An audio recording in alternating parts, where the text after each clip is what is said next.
2 or 3% on that. Are we good? Yeah, we're good. Okay, welcome folks. Just so you know, this is recording.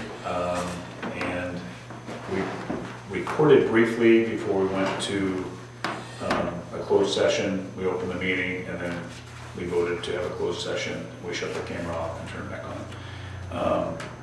We are governed by the Missouri Sunshine Law. I'm sorry, yeah, that's the agenda. We're governed by the Missouri Sunshine Law that was adopted into the covenants of Braintree, so that's what we have to go under. We posted the meeting, I posted it 2.5 days ago, so it's been posted further than it should have, or it's required, to make sure everybody had information on it. The reason for the closed meeting is on the agenda, and we closed the session due to security matters within the building. As you can tell, we're a new board, so we have different procedures and different codes and different ways we do things within this building to keep the computers and keep people safe and the things that we're going to do. So that was one of the reasons why we had the closed meeting. The second portion of it was closed due to some recent information regarding these flop cameras that we have on the premises. And there's been some legal questions brought up as far as, you know, the Fourth Amendment and different stuff like that. So we want more clarity on that. We had a brief discussion, and a motion was made for a vote, which was unanimous. So we all four voted to have the information we have presented to legal counsel to make sure that the cameras that are currently here, we're legally in good standing with them. I don't know when they were created. I don't know if the attorney looked at them. I don't know if the laws change, but there's just been stuff that's been brought up recently, and that's why we wanted to do that. So that's all you have for the closed meeting. So, do you have any questions?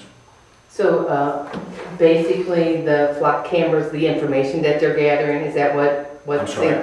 the flock cameras, the information that they're gathering, is that what's in question for the legal part? Is that what you mean? Yeah, to the most part, there's just a lot of different legal ramifications to it. We just need clarity, and that's pretty much it. Is that from our legal counsel? Is that from POA? Correct. So what we're doing is we're going to go to legal counsel because there's another meeting with them over other legality issues. They're going to bring it up. We just want to make sure that here's what we want to make sure is that the people in Braintree are protected, and that there's not going to be a lawsuit that we're going to end up being fiscally responsible for. So we just were trying to do our due diligence, and that was the only reason for this. Some of the information that we discussed, like inside the building, the codes and stuff, it's just not something you can divulge. I mean, that's Oh, yeah. the integrity of our encampment here. Any other questions? Okay, so now we're going to go back in full swing. So we're opening the meeting. Present is Dan Ozolinsky, John Irving, Denny Schwantner, and Michael Martin. Ken Campbell is also on the board. However, he's on vacation, so he's not here this evening. Just to reference that, you mean on the committee? He's on the committee, right. So, I guess the main thing what we got to discuss is basically the current security measures that we have in place. And obviously, the one threshold we have are all the gates. And the gates are the gates. We do the best we can. We got to figure out a better system. The gates open up quite a few times. What is it a day? Front gate is up to 20,000 a month, and rear gate is about 15,000 a month, and then the center gate's 10 to 12,000. Yeah, so it's a lot of up and downs. They put nylon nuts on them, and they made them out of aluminum poles, and foam around them, so in the event they malfunction or something happens, they hit your car, they're not damaging your car. But because they're putting nylon nuts on them, the up and down and the vibration is making them pop off, and that's what's making them drop. So we're looking into finding a better way to secure them, so we have less of me getting called, or when these guys get called at all different times of the day, running up and fixing the poles. The cameras that we currently have, they get coming and going, correct? For the gates, in the event there's an incident. And then recently, you want to tell them about the camera you put down there at the beach mobile planning there? Yeah, originally I was asked to put a camera I did put a camera in at the beach solely to watch most of the action. There's a PTZ camera also at the beach, but the PTZ camera's on tour. So it goes from one point to another point to another point to try and cover the most area. But we were having a lot of broken bottles, some vandalism, porta potty issues at the beach. So I was requested to put a camera in, a fixed camera just overlooking the parking lot. So that was done. So that was added to our database. And then I was asked to put another camera in at the boat ramp, where I guess the residents can then log on and see whether or not there was a flag up, how busy the boat ramp was, if they wanted to go and launch their boat. So I put that up, but we're still in the process of fine tuning that aspect of that camera. So what we're gonna try and do is trying to see if we get a better angle, so when boats go down the ramp, the camera's facing the boat, so you can see if the stickers are the correct year and accept something like that. We're also gonna put a flag pole closer to that, therefore if somebody's looking at the camera, they can see if it's green or it's red, whatever that deal is there. So those are the, That camera currently is on the website, is it operational now? no, it's, Okay. no, there were some other issues that, some coding issues that had to be done, but Yeah. they ran out of time as a board member. So. Well, that's the purpose of that though, is that you can pull up the website and see what the condition of the lake is. Like if you see a lot of boats going by, then maybe it's not a day you want to do it, nobody's out there, then you probably do want to do it. If the red flag is up, you know, without having to get out of your jammies or whatever, you know? so as you can imagine, when you have turnover with boards, things just aren't always perfect. So it's gonna take us a little bit to get the technology where it needs to be, but by next spring, when the boats hit the water, I promise you that the cameras will be functioning and they'll be on the website and stuff, right?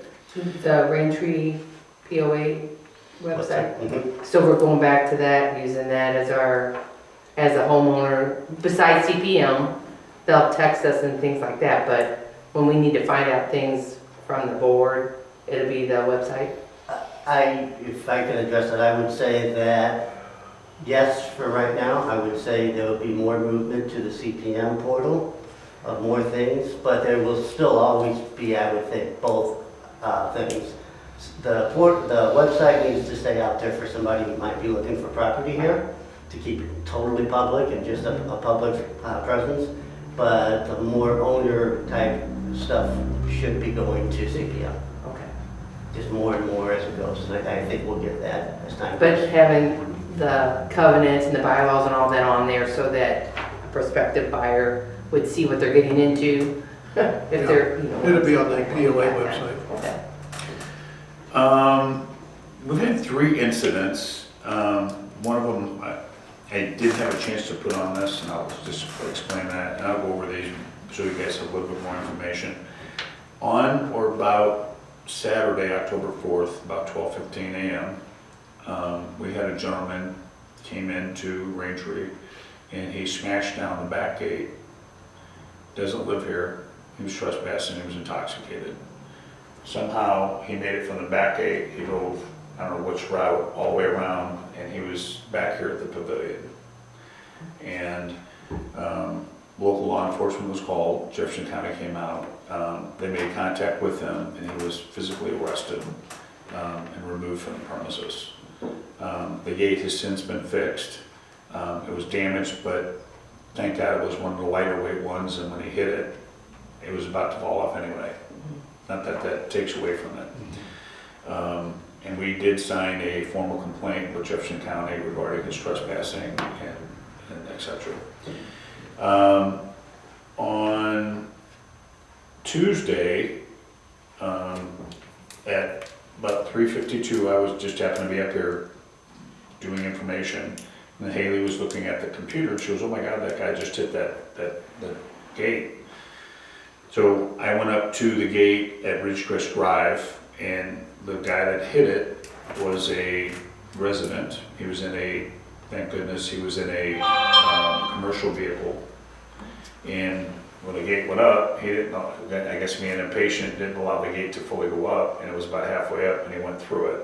Has a van, had a ladder on there, the ladder caught it, went up there, completely destroyed it. Instead of being oblong around, it was all mashed, you could get the holes through it. So I had to run back, got another leg, and put another one back on there. I did make contact with the owner of the company, who did make contact with the man that did it, and who admitted to his manager that he did it. Apologetic, and he said that they would replenish, replace whatever the damage was, so as soon as we get it. I don't know who put them up, but the middle gates on Ridgecrest are very heavy and cumbersome. And the motors in there, they're eventually gonna get worn out because they're so heavy anyway.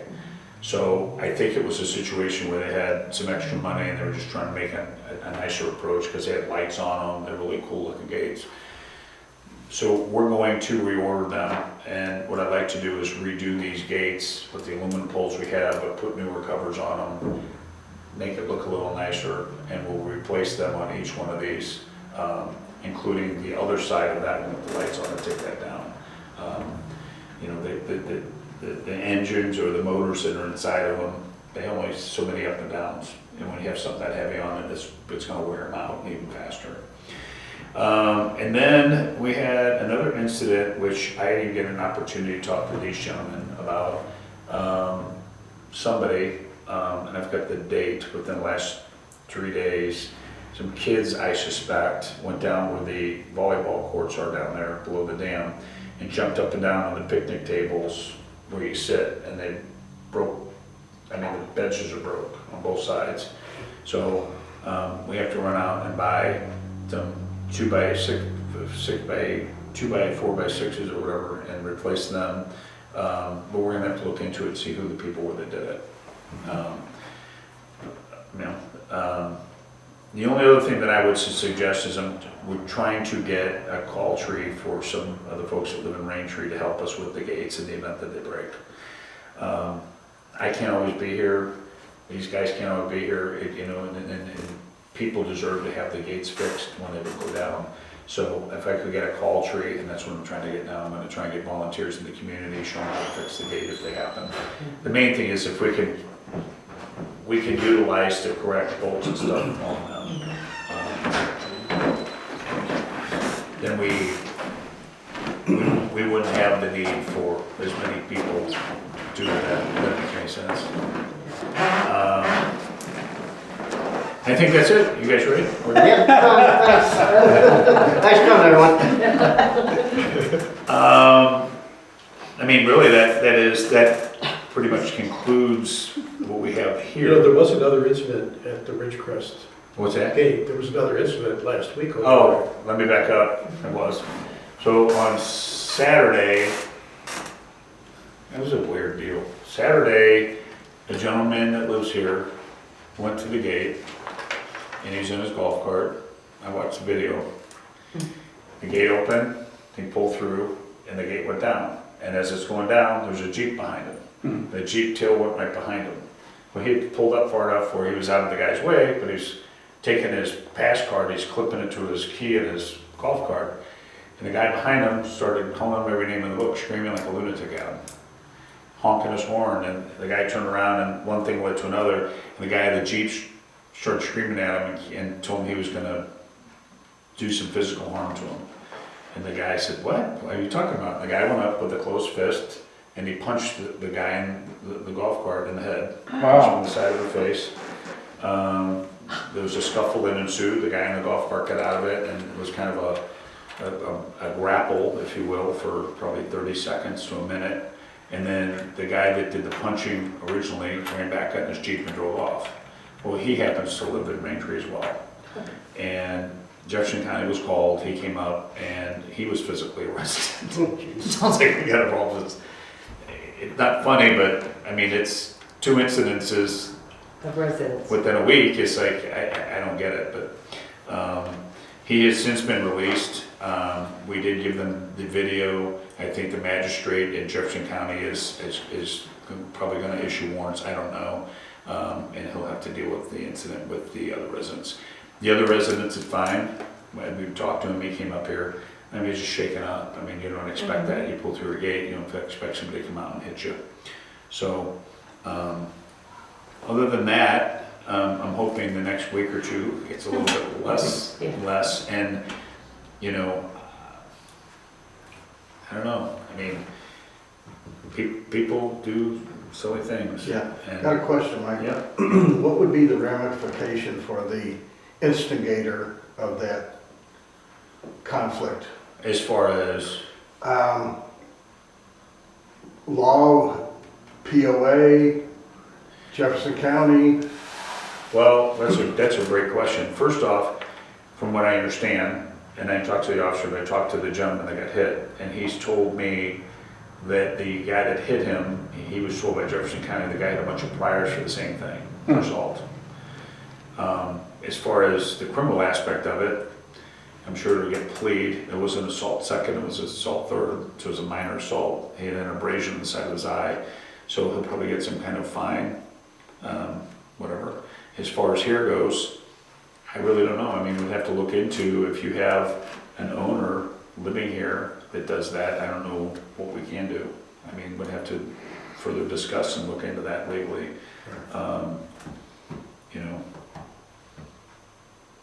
I just don't know. I wish I had the answer for you, but I don't. No But problem. we can't find out. And, Yeah. and matter of fact, if you want to join us next month, and I just want to make sure that everybody understands that these are not a one-time meeting. As painful as they may be to come and watch, we will be here every month. Our meetings will be, the next one is Tuesday, October the 7th. I'm sorry, Thursday, November the 13th, and it will be the second Thursday of every month. So you're welcome to come. If you can't, we talked to Linda and her husband Mike, and they will videotape them, and they can put them on there. If you miss one, then you guys are more than welcome to watch them on here. Yes, ma'am. I have a question. It always seems like we have issues with the gate. Is there anything that we can do differently? You know, I know it costs money, so money has something to do with it, but I know there was a time RFIDs, there was a sticker that you could put here or there. I mean, is that something, or are we just gonna deal with this The one, gate the thing? the one thing that we can do as far as the current gates is, that's what we're looking into, is getting better hardware for them, so you don't have that issue. And some of it is just people being patient and letting the gate go up before you try to drive through it. Well, we just bought new towers, didn't we, Dan? Entrance towers, the credentials, when anybody has a card, it works flawlessly, never have a problem. A lot of the issues were at the kiosk. Either they don't know the resident's 4-digit number, or when I was there, the resident was on work call. So the kiosk would go to a busy signal. Right. Well, no, You can't do anything about that? yeah, so, then they're sitting there waiting. Well, no, you gotta back up, get out of the way, contact the resident via the phone, and he couldn't because she was on the phone. So, a lot of them are of that nature, like I say, it's not 100%, but it's pretty darn close, Or at the kiosk, people hit a button, hit 4-digit, or maybe double finger one, and keep hitting buttons. Well, all of a sudden, it's looking, instead of 4 digits, it's looking at a stream of 6 or 8 or whatever, and then he'll sit there and wait, and then he'll start hitting the button again, so you get the last 2 digits, so the 8-digit string, and then sometimes the kiosk could lock up. It's just like, what's going on? So then that creates an issue. So anyways, we're looking at a mobile app right now for key scan. And there'll be more information coming on. I think what we may also do is, I was gonna bring this up to Ken, and maybe at our meeting, is the signage needs to be better, especially at the front gate, for the deliveries and guests. Because it's so low and brown and blends in, that people pull up in these big box trucks and stuff, and if they had a better signage, they would automatically know they have to go to the right, instead of pulling up and blocking, then people backlog behind them, they gotta back them up. I don't know if that would help. Or maybe having the signage in the median instead of to the right. Yeah. Because he'll be able to look at it and go, We take Ridgecrest to get to our house about 90% of the time, and we've run into that before. I just wonder, I think the signs are fine, but we need to dumb it down to about a 5th grader level, saying this is not the entrance, go Here, go yes. that way. Something that's a little I more agree. distinct, because, there's no telling, can you let me in? What's going on? The sign's right there. I agree, and I mean, I think that's something we can talk about. I don't think that's super expensive, it's not gonna break the bank, but I think that it would probably help with the traffic flow, especially around, lunchtime. There's a lot of trucks in here around lunchtime, people trying to come in here, and just kind of like, and I've also seen people jump out of their car and run up and use their own pass just to open the gate, and I'm like, what are you doing? You don't even know these people are supposed to be here. Right. So that could make for a. They've also talked about making a second lane so that if you're going to the main gate, you're gonna stay to the left, and there'd be a second lane right there by the guard shack that you could go on, but I don't know if that's probably real expensive to make up. It's definitely Extra something room. we can discuss. Isn't there a fence that's built over there that belongs to the people down here? I don't know that, I and don't know if we then can widen that. I'm thinking, what if we moved it, because I'm sure there's easement with that first house there, even if you moved it on the left side, made that road wider so that you could have a second lane that would just, so that you don't get backed up. Because there's a 50-50 go to the right versus, people. I think the main thing is us to try and make sure the gates are functioning at the best possible, get the correct or the best hardware for them, and then once we have that going, then kind of take baby steps, get the signage right. But we probably should do a traffic study there to see what would be the best way for the flow. That's all you can do. Because you definitely have the data as far as what comes and goes each gate. yeah.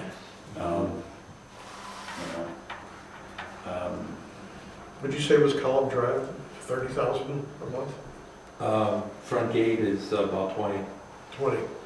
20, A month. 10 at the center and 15, 16 at the rear.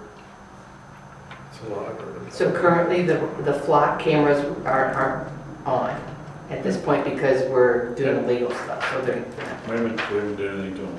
But they are on. oh, they are on. They're on, yeah. We're not changing anything. Oh, Just making sure that we understand the contract, which we didn't know before, oh, okay. what's being spent on it, and then what the ramifications on it can be by having it there or not having it there.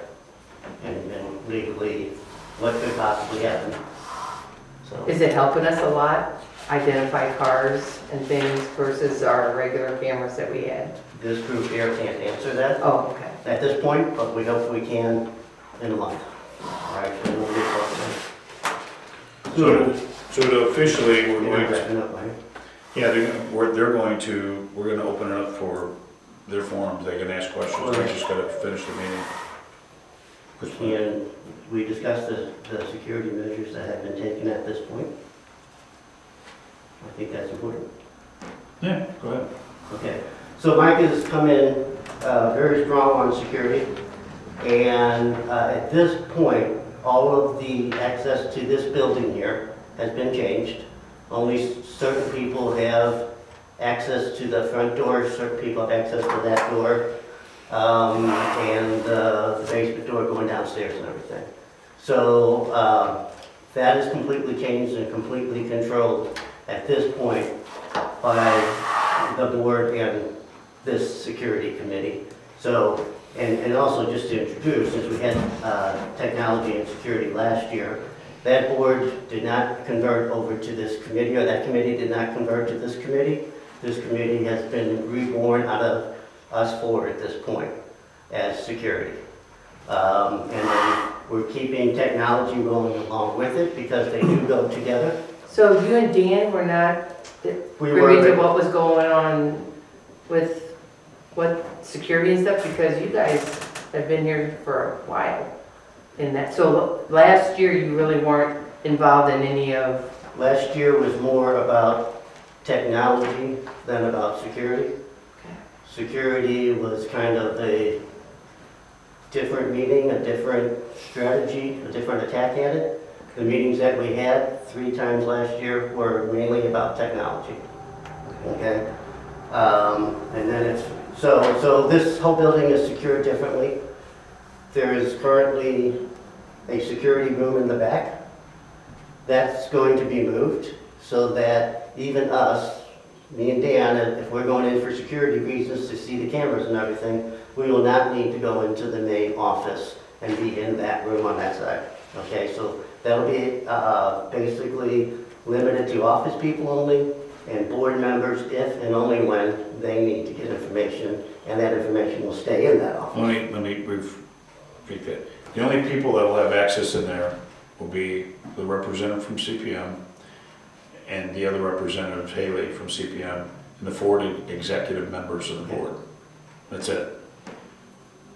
None of us, I'm a board member, I won't have access in there, and none of the other board members will. And it's important for the integrity of the things that are in this. There's been things uncovered that were found in that room that weren't taken care of, that should have been taken care of a year and a half ago. And because of that, there's too many hands in there doing too many things, and the people that are in there need to be able to do their job.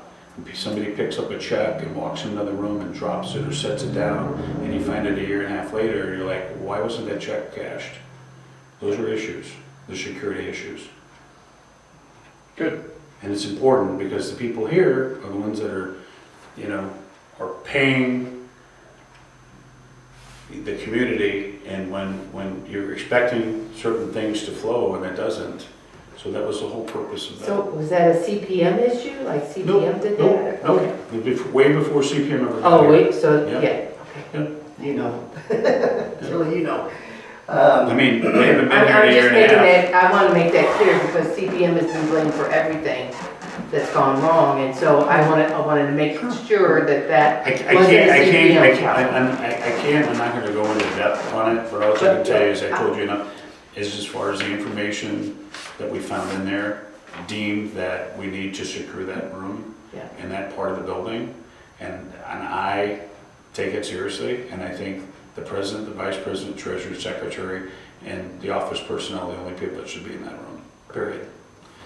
You have board meetings, if somebody that's a board member needs to go in there, they will either get with Denny or they'll get with Ken, and they're welcome back there, and if they need to look at files, they're welcome to do that as long as somebody's with them. But the days of taking stuff out of here, it's over with. This stuff's gotta be maintained here for the integrity of what's in Rangery. good for you. Thank you. And there'll be more probably coming forward of signing out. If you're gonna look at something, they're gonna have to sign out for it, those types of things. Security changes that were made just in the last 2 days, we had to sign for to get the access that we have. So it's going in that forward direction for that. So that's what I have to say about security. If I can go into technology now, since this is / technology, I want to bring you up to date with what Dave Bowden has brought in over the past year, because he was a good leader. He tried to bring in the most up-to-date technology, and he did. So there is a whole new rack of equipment back in the office. that will be put into use in the near future. He didn't get to finish his project, but I will finish it from this point forward to be able to have more storage room for our data. Particularly right now, that will be camera footage. We don't have a lot of data going in terms of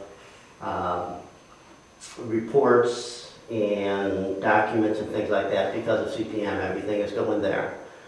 So we don't need that extra storage at this point for that, but we know that if we want to use it for the future, we will have a really good system for the future.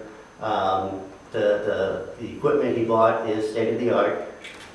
He did a very good job at pricing it out, didn't spend too much on it. He got a budget approved last year, used out of that budget. We still have some more left that we'll end up using some more of it. I don't know that we'll use all of it that was allocated last year, but we may. And what I see is, like we said, the website will have the video of that one beach camera, and hopefully that'll stay there. I do like the idea. I think we all are okay with that one. But I would also like to see that we're going to replace this board with a big TV so that when we're in meetings like this, everybody can see what we're talking about. Yep. And possibly a second TV right in that corner right there.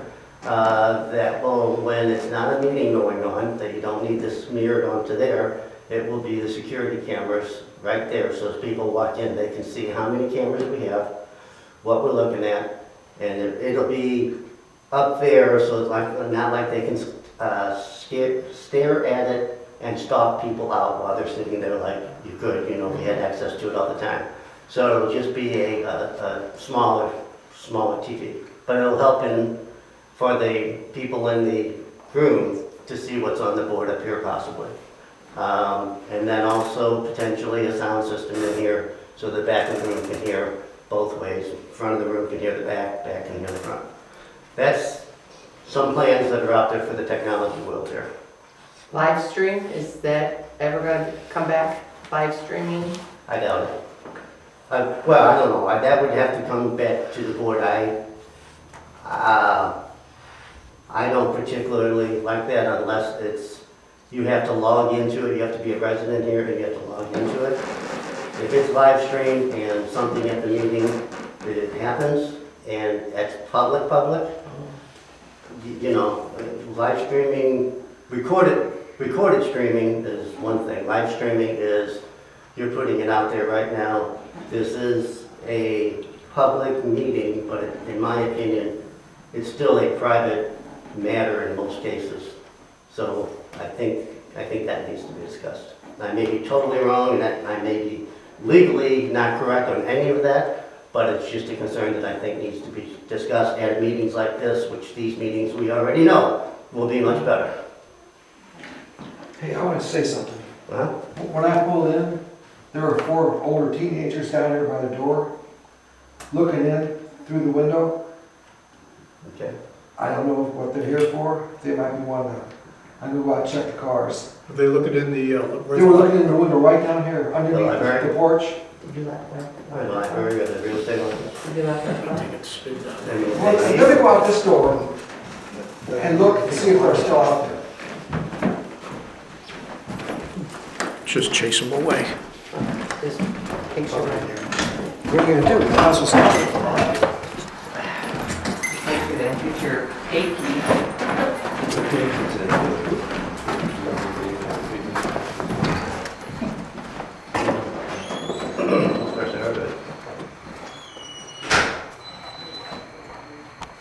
So while they are doing that, if you don't mind, thank you, first of all, I should say this when the rest of you come back, forgiving of us for being late, so we've missed some information. And because you're in technology, now you've switched over from security to technology, and you mentioned, different setups Possibilities. that you're planning on doing. And then I also heard Mike say, and thanks to Mike and Linda, to, video. So here's my question, will the videoing of meetings happen with the equipment we already purchased, or what's the game plan for that? It's running? So it is running right now. Okay, I did not know how to use it before I walked in the door. Correct. And didn't know for the first 5 minutes of the open, or 5 minutes of the open meeting, but I am letting it run now Okay, to see, so yeah, the future, this is not the official recording, you guys, it's gonna be more official than this one. correct. Because Okay. on that one, you're gonna see that the meeting starts, stops, and restarts. Because because you weren't here. We had the closed meeting first, we did the Sure. pledge of allegiance, we introduced what the meeting was, and then we shut the camera down because it became a closed meeting at that point for reasons. Okay, cool. And so, I plan to be on the communications committee. Okay? Okay, and so one of my passions and what Deb asked me to do is get the town halls going again.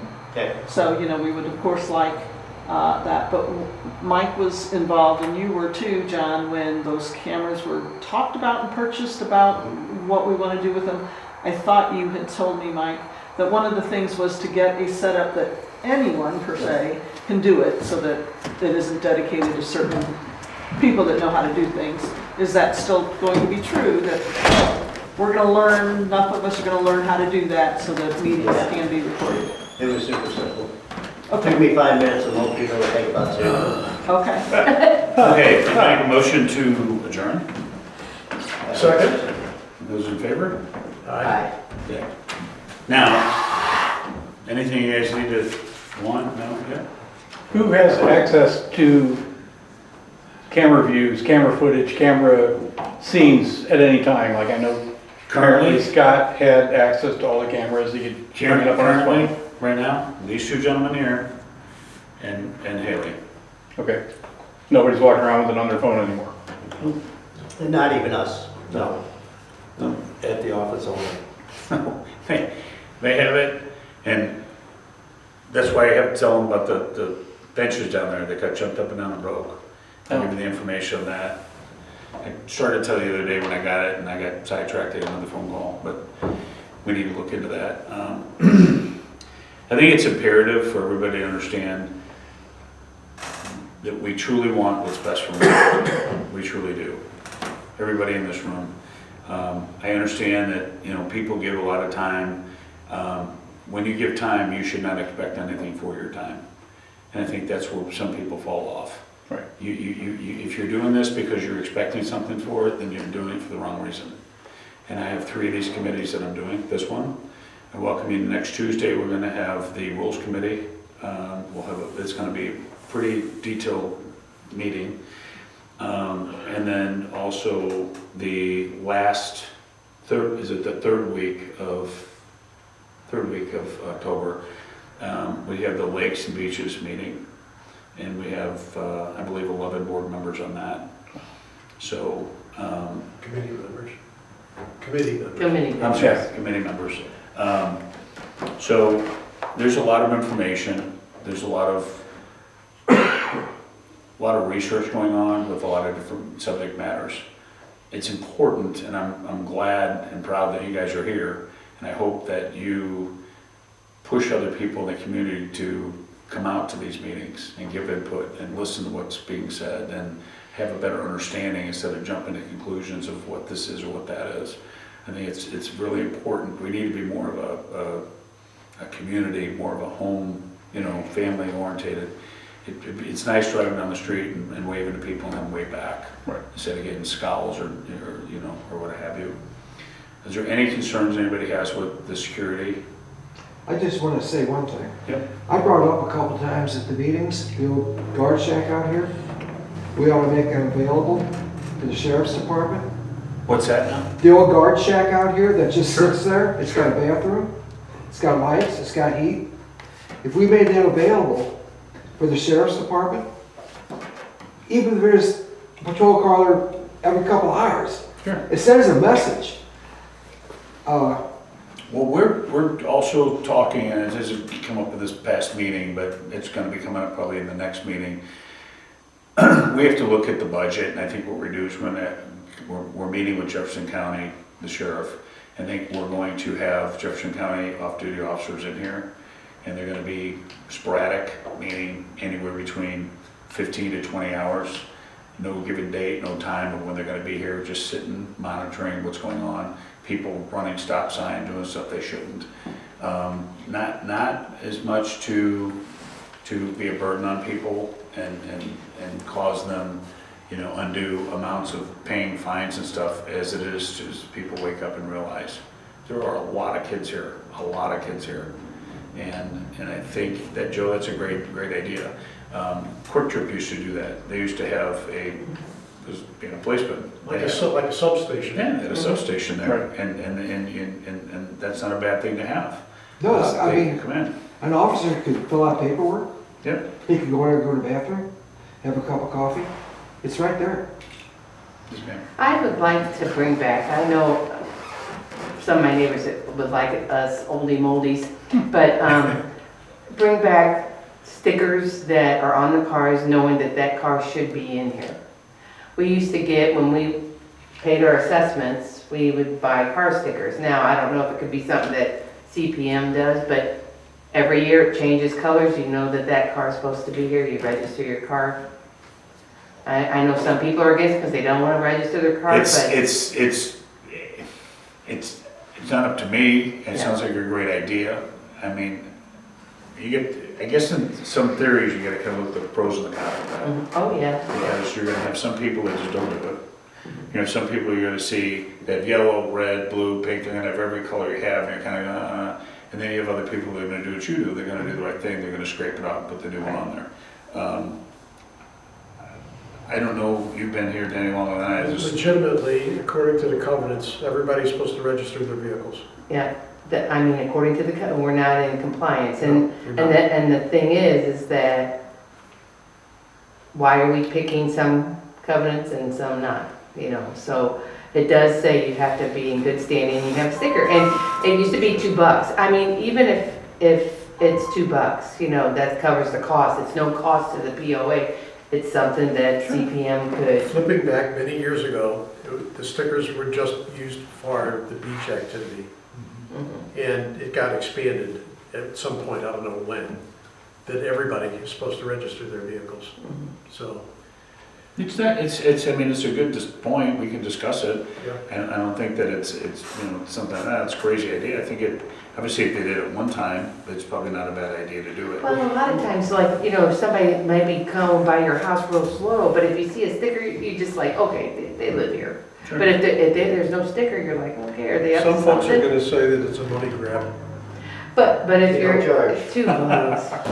Everything's a Everything's a money grab Yeah, around here. if they can't afford $2, whatever the cost Right. is. yeah. If I can offer some thought to that, this was thoroughly discussed 3 years ago when they implemented the stickers for the beach, the $25 and all of that thing, and it was the why do we have this?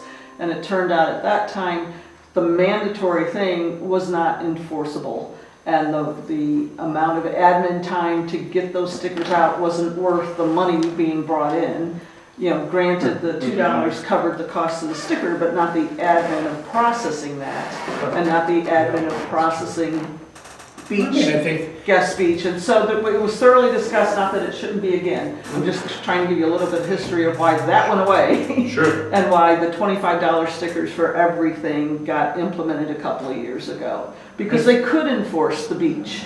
Because we have a security guard that could say, hey, you don't belong here, leave. And that was part of that. And then the argument too was, I pay my dues, I'm in good standing, I don't wanna pay $25 to go down to the beach. Right. And the thing of it is like, I didn't use the beach, except one time I had a granddaughter, I was like, let's go to the beach, I'm like, I don't have a sticker. Right. And it was on a weekend where I couldn't buy a sticker, and I'm just like, but I'm thinking, I'm a resident, I paid my dues, I'm in good standing, and I can't go down and park at the beach because I don't have this $25 sticker. Yeah, so there's pros and cons, like you said. That's when the discussion. On the rules part, just so you know, next week, not getting off topic, we're going to be presenting, I think it's either the top 5 or the top 10 issues within Rangery or the complaints. Oh, good. Yeah. And we're also gonna obviously give you the catalog of all the violations. And we're gonna give everyone a clean slate per se. And what we'll do is we're gonna give everybody 30 days to get in compliance. And then after that 30 days, then obviously, we're gonna come up with a program to get it corrected. And I don't know if it's gonna be like a 10-day letter, where you have 10 days once you get a letter to correct it, and if you don't, then you get censured. I don't know. But we have to figure it out. You just can't whip crud on people. Okay, people don't like their norms being messed up. And the norm was one way, now it's another way. And you've got to kind of, the culture's got to change, and the only way you can do that is to explain to people what's going on. We have rules, and rules unfortunately are made for the reason to make this place a better and safer community. At one time when, well, before I left the board, Ted was, in October, we were gonna sit down and, the communications group, and he was gonna send it to his office, and what he offered to do, yeah, we do have to pay him, but, go over our covenants, bylaws, and our rules, and anything that was contradictory or repetitive or whatever, he was gonna make recommendations on either cutting it, changing it, or whatever, and that would be something that would probably be good to look into for the rules committee. Well, we were talking about that this afternoon briefly, Danny and I. They have to codify our covenants, and our rules are just, they're a It's mess, just- they're all over the place. It's like, but here's the deal. You can only bite so much and chew so much. So what we need to do is just establish the rank and file, explain what we're doing, make sure that we're following. You know, the most of my career was on accreditation. And a lot of that is, you know, structure, direction, and accountability. You give people structure, you show them the direction to go, and you hold them accountable. And that's basically what it's all, that's what life's about. And as long as we do that, and you're fair to everybody, treat everybody equally, you never have any problems. I want everybody, will everybody like me in this community? No, but I can sure try. You try and make people have a better understanding. A lot of people don't like people here because they don't know them. And sometimes when you get to know somebody, it's a different story. They assume. And it's just the way it is with anything. So, you know, I look forward to it. I think that the discussions are going to get better. I think the more people that we have involved in it is going to make our community that much better. So I really hope that you bring more people with you, or at least monitor like the rules and say, hey, it's going to be a big meeting. There's going to be a lot to be discussed with the rules and how we're going to change and what we're going to do. I think it's going to affect a lot of people here in a good way. Rules are made for a reason, and it's to keep people in tempo. It's not to punish people, you know. It's kind of like you said with the stickers. If you follow the rules, these people should follow the rules. Right. You pay your fees, they pay their fees. It's just, it's kind of a back and forth. Everybody should be on the same. Yep. So forgive our tardiness. You are chair of Security and Technology. Correct. How many people are on this committee? 5. Okay, so you're missing one person, right? Kent, who's on vacation, I explained that, it's on the tape. Sure, okay. So you're also rules. Yep. How many people are on that committee? That committee is, my co-chair is Jim McClung, Barbara Morel, and Desiree Rodriguez. So 4, okay. And Lakes and Beaches. Oh, Lakes and Beaches, we have I don't need to know the names. David Cole, You said about 11. Tom Hayes, Phil Munsterman, Al Wyman, Ryan Finch. Tom Selm, Dave Cox, Kent Jarris. Kent Juris is on it.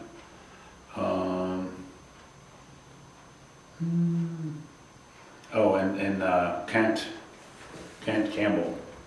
Are he's- all of the Lakes and Beaches committee people lake lot Oh, I'm owners? sorry, and the gentleman that was,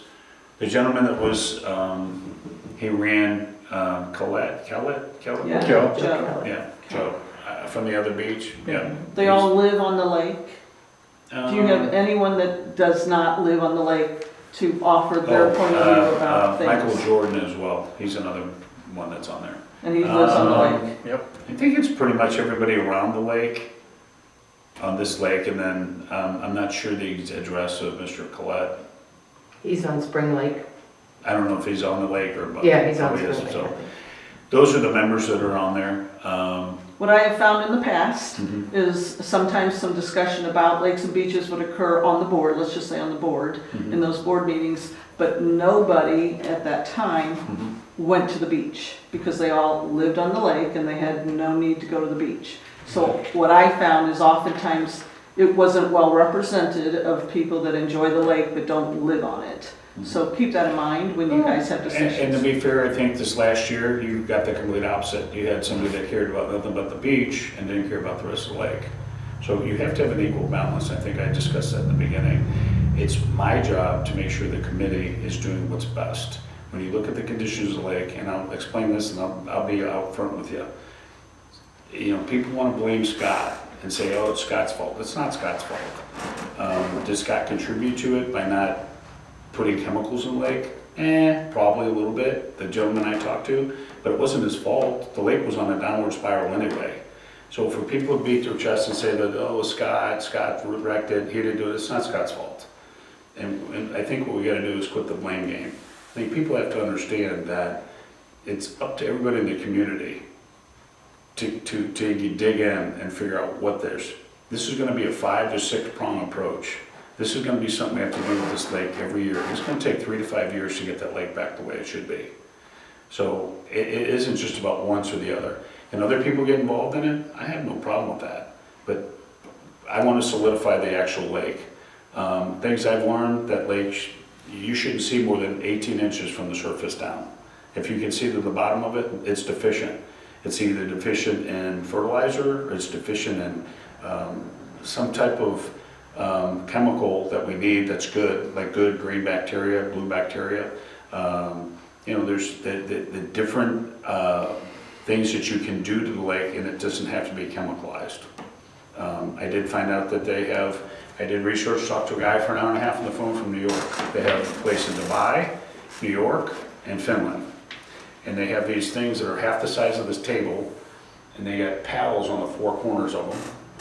And this lake here, we would take 4 of them, and they basically send ultrasound in the water, and they can control them. And when they send the ultrasound into the water, it stops the sunlight from going down and the photosynthesis and the bacteria coming up. It kills it and falls to the bottom lake, which is good if that's all you're killing. But we have 3 other types of growth in the lake. So that one-dimensional thing that they wanted to sell you is only killing one dimension. So it's not a good fit for us. Right. But I listened to it and I read about it and I understand what it is, and it seems like a great thing if you have a farm pond. It's not something we need here. So a majority of these people, oh, what's the other gentleman's name that's on there? Fink? Brian Oh, Fink. Brian Brian Fink. Fink, he's another one that's on there. He's the fishing guy. So, you know, I'm trying to put together some people that want the ecosystem to get better. They want to make the lake thrive. You know, we don't have a fishing lake, we don't have a skiing lake, we have a recreational lake. And it's important that we all understand that. We're trying to do a balancing act to make sure that, you know, we have a better place. Yes, sir. I just want to say something about the lake. Down at, what's the name of your street? Shiloh? Shiloh and West Vista, where that water comes in. Why don't you guys get some equipment down there and get that cleared out right now while you can? That way, because the way it is right now, stuff washing down is just gonna go farther out. But if you could get that out of there, at least it'll drop down. And to be honest with you, Can't afford it. no, and to be honest with you, as soon as we have a meeting, which we will, we'll discuss that and we'll get right on it. The thing is there's just, I'm clawing my way. We have this is a lot. It's just been a month, not even. It's really bad. I you just have to know that I take on a lot of responsibility with these committees, but it's because I care and I want the place to get better. And so do these guys. It's one thing that we do, that you folks come in and donate your time, but there's a lot of behind the scenes stuff.